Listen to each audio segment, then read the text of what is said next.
Good night, Mabel. Good night, Dipper. Good night. Okay, what's happening? What the heck? Falls, it is good to be back.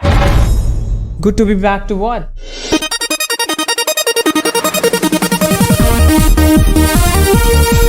Okay, we see Spider-Man. Okay, this must be the intro. Pretty good one. Wow. Hey, is that the girl from the Hunger Games? Hello, Internet. No, maybe. Welcome to Wreath Life, destroying your favorite show's perfect endings one by one. And today is gonna Okay, be no thank you. exception. Partly because Gravity Falls is a show that I never want to end, but mostly because when you look at how this show actually ended, the evidence points to there being much more to this story than we saw play out on screen. Now, the show's final trilogy of episodes, at first glance, does pretty much everything that a great series finale is supposed to. Family grudges are forgiven, loved ones are saved, and evil is finally defeated. But rewatching the finale, there was one thing that just didn't quite sit right with me. In the finale, Bill Cipher, evil Dorito of Gravity Falls, travels to our world to create the apocalypse he calls Weirdmageddon. However, once here on Earth, he realizes that he's trapped in Gravity Falls due to the town's natural law of weirdness magnetism. In order to escape and spread his reign of weirdness to the rest of the world, Bill has to get inside the mind of one man, Ford Pines, resident genius, paranormal investigator, and great uncle to our heroes Dipper and Mabel. However, this requires that Bill make a deal with Ford by shaking his hand. To defeat Bill once and for all, Ford and his twin brother Stanley switch clothes to trick Bill into making the deal with the much less able-minded Stan. With the deal made and Bill now trapped inside Stan's head, Ford uses a gun that can erase memories on Stanley, wiping out everything in his mind, including Bill Cipher himself. Stan, in a moment of pure heroism, makes the ultimate sacrifice, losing himself, losing his identity, and losing all memories of the loved ones he left behind. For about 3 minutes. Yeah, it's not all that much of a sacrifice as it turns out, as Stan's memories come back in less time than it takes to mix up a blender full of Mabel juice. So what's going on here? Well, thankfully, journal number 3 gives us a little more context on how all this happened. Quote, it turns out that the memory erase effects can be undone through exposure to important images and people from your past. The reason Stan recovered so much faster is that we began recovery while the erasure was still fresh, less than an hour after contact. End quote. But at this point, you've probably figured out where I'm going with all this. If all of Grunkle Stan's memories weren't permanently wiped out, would that also mean that Bill Cipher wasn't permanently wiped out? It's a question that fans have been asking for the past 2 years. Is Bill Cipher, the main antagonist of Gravity Falls, really dead? And I am here today to tell you no. Bill Cipher is alive and well and living in Paris. Jacques Brel. Sorry, never mind that last bit. It's a really obscure musical theater reference that no one, and I mean no one, will get. In all seriousness, though, looking at all the evidence from the end of the show, as well as content that's been released after the series ended, points to Bill Cipher still kicking around. And not just kicking around. What we unearth today will not only change your thoughts about the end of the series, but also everything you thought you knew about one of your favorite characters. Intrigued? Excellent. Grappling? Look away! First, we can absolutely prove that Bill isn't dead. During the finale, when Bill was trapped inside Stan's mind, Bill decides to make these strange noises.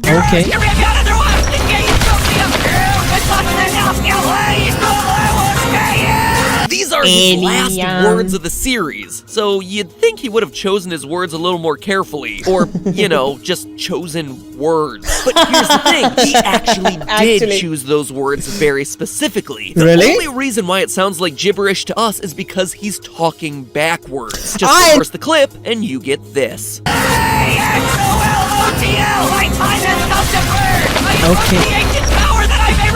Invoke the ancient power that I may return. Okay, that makes it pretty clear that he ain't planning on leaving this mortal coil anytime soon, but what's all this about an axolotl? Well, it turns out that the answer is given to us in a book titled Dipper and Mabel and the Curse of the Time Pirate's Treasure. Now, this book was confirmed to be non-canon, except Alex Hirsch, the creator of the show, tweeted that it does contain one enormous canon secret. So in the book, Dipper and Mabel end up face to face with this all-powerful cosmic axolotl, and are each granted granted one question. Dipper Wow, I asks the love very huge responsible beasts. and very logical question of, what do you know about Bill Cipher? To which the Okay. Axolotl replies, quote, 60 degrees that come in threes, watches from within birch trees, saw his own dimension burn, misses home, and can't return. A Says he's cipher. happy, he's a liar, blame the arson for the fire. If he wants to shirk the blame, he'll have to invoke my name. Okay. One way to absolve his crime, a different form,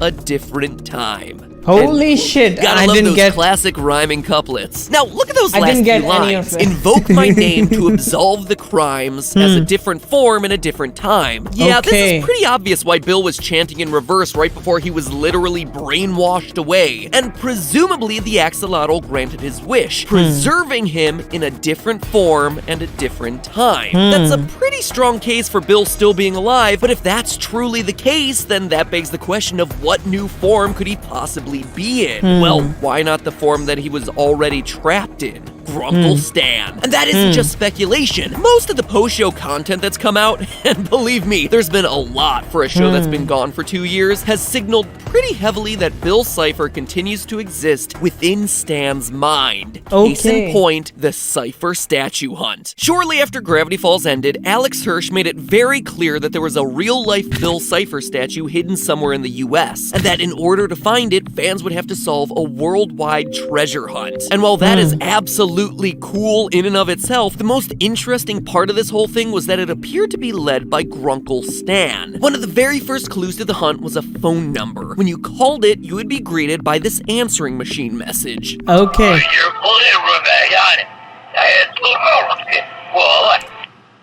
Immediately, Can you I can actually call recognize this number? Stan's voice, but something's a bit off. It's in reverse. Now, this Holy definitely shit, could just be again, some attempt reverse. to make the quest slightly harder, but it's worth noting that every time a character has ever spoken in reverse during the series, it was because of Bill. In the episode Okay. Dreamscapers, Gideon speaks in reverse after reading a chant that summons Bill. In A Tale of Two Stands, Ford speaks backwards after falling into a dimensional portal and seeing Bill. Not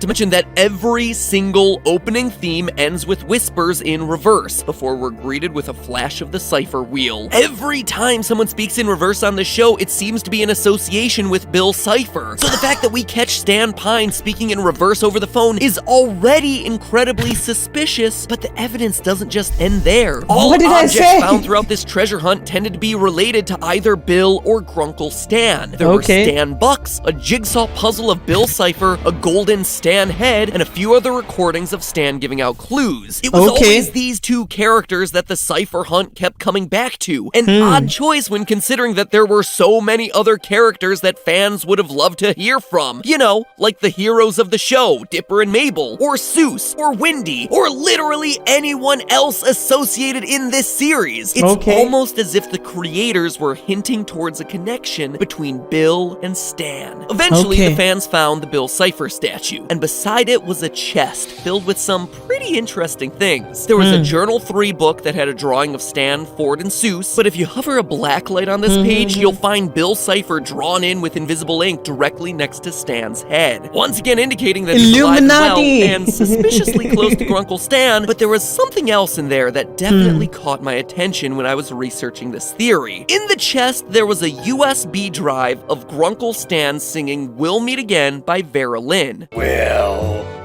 meet again. Don't know where. Don't know when. It's an important song choice to make note of, since it's the exact same song that Bill Cipher sang to Ford Pines in the Gravity Falls finale. Okay. We'll meet again. Don't know where. Don't know when. Coincidence? In this show? Yeah, right. Stan goes on Okay. to congratulate you on finding his statue. Hey guys, congratulations on finding my the mysterious treasure of the statue in the forest. A very interesting choice of words, to be sure. Then shortly after, he recommends that you shake the statue's hand. Shake his hand. That's kind of like a prize. We've already gone over how Bill Cipher is notorious for hands. making deals that require shaking his hand, and Stan knows this as much as anyone else, so why would he be encouraging us to shake Bill Cipher's hand as if that's some sort of prize? Unless, of course, this isn't Stanley talking. It's Bill. Stanley. Bill talking through Stanley, encouraging people to shake his statue's hand in Brain the real control. world, potentially as a means of trying to escape from the body he's already trapped in, trying to make a Holy deal crap. through the statue. Seem like too much of a stretch? Honestly, I thought so too at first. But Okay. we already know that Bill can mimic someone else's voice when he's in their body because we've seen the exact same thing happen before on the show. Specifically when he was controlling Blendon Blandon, the time-traveling agent in the episode Mabel and Dipper versus the Future. Oops! What? So it's definitely plausible that the person we're listening to isn't Stanley at all. But Okay. I know, there's still one big problem that I'm sure a lot of you will be asking in the comments. If Bill is still alive and is somehow controlling just a Stanley, theory. then why in the finale aren't his eyes yellow with an elongated pupil? Absolutely. The signature look of someone who's under Bill Cipher's control. Well, it's because Bill only controls Stan when he sleeps. Now, before you run down to the comments and tell me that that's a huge leap in logic, hear me out here. It Absolutely. is canonically something Bill has done in the past, specifically with Really? Stan's brother Ford. In the official Okay. Journal 3 book, Ford describes a deal that he made with Bill 30 years before the events of the show. A deal where he let Bill enter his mind and control his body. But during the terms of the deal, Bill could only control Stanford's body when he was sleeping. Page 118 of the journal. Quote, I awoke this morning to find that my muse was true to his word. There in my notebook were 6 hours worth of beautifully written calculations, perfectly sufficient to keep me on schedule. And what starts as a mutually beneficial relationship, though, quickly deteriorates as Ford starts to fear Bill's influence and actively tries to stay awake for fear that Bill will continue taking control of his body again when he falls asleep. Page 142, Holy shit, quote again, that's I fell asleep on my cot complicated. only to awake sitting at my desk staring at the strange symbols inscribed below. He is taking advantage by the while I research sleep. skills. End quote. This tells us that it is very possible Bill Very is impressed. only controlling Stan at night. Notice how in the Cipher Hunt we never actually see Stan's face, only a bunch of pre-recorded audio files that could have been set up in the middle of the night. So there you have it, a theory on Bill Cipher being alive and trapped inside Stanley's mind. I think there's a lot of evidence for it, but you know, while I was researching this theory, it struck me. It's pretty crazy how close these two characters are with each other. It's almost as if they've been connected on a deeper level since the very beginning. I mean, they're the only characters who both refer to Ford as Sixer. Hey, what's the word, Sixer? A deal's a deal, Sixer! That's a pretty weird coincidence. They both tell people to buy gold before the impending apocalypse. You've been buying gold, right? They even do that whole eeny, meeny, miny, you thing. Eeny, meeny, miny, Mo. you. Eeny, meeny, miny. One way to absolve his crime, a different form, a different time. In the episode The Inconveniencing, Mabel has a hallucination where a giant dog talks backwards. He tells her to... Again, backward talking. We've already established how Holy backwards shit. talk tends to relate to Bill, and now we have someone speaking backwards telling us not to trust Grunkle Stan. I know he had a couple secrets within the show, but none of them were so serious that it was cause to really distrust him. This even puts a whole new meaning on the cryptogram found in the title sequence. Stan is not what he seems. All the Gravity Falls theorists just kind of brushed that one off as a reference to him having this secret twin, but what if it was referring to something else the entire time? Could it really be possible that these two characters are actually one and the same? Guess that's a theory for another day. In the meantime, remember, reality isn't real, the universe is a hologram, and that's just a theory. A film theory.